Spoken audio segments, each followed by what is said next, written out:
So maayong adlaw sa tanan, no? So karong adlaw mag grocery mi diri sa Tesco, diri sa Guilford. Kauban ako mga housemates diri, ang mga North Boys. Sa Tesco may diri.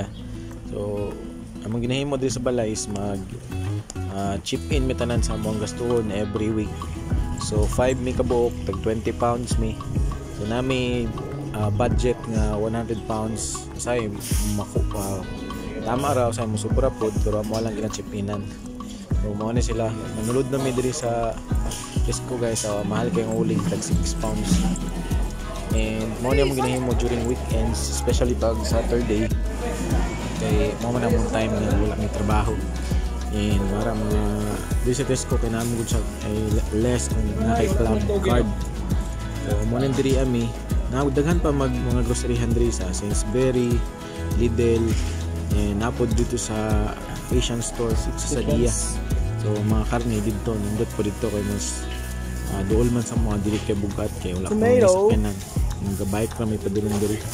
And napoy mga prutas diri fruits and vegetables.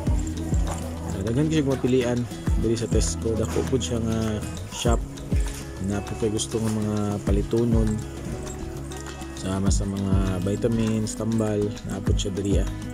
And kami kay gat tipid pud mi para nami mga extra nga matigom pud na mga vitamins. Barato ro pud siya diri kung di lang ka mag-convert padulong sa Pilipinas. Siyempre ang trabaho kay hard man ba gusto ko sa Santa Cruz. And mo na mo ang gina tingad ng lawas so mo to mo na mga gipampalit o gamuan na silang bayaran karon. Mo din ang Asian store sa Dia.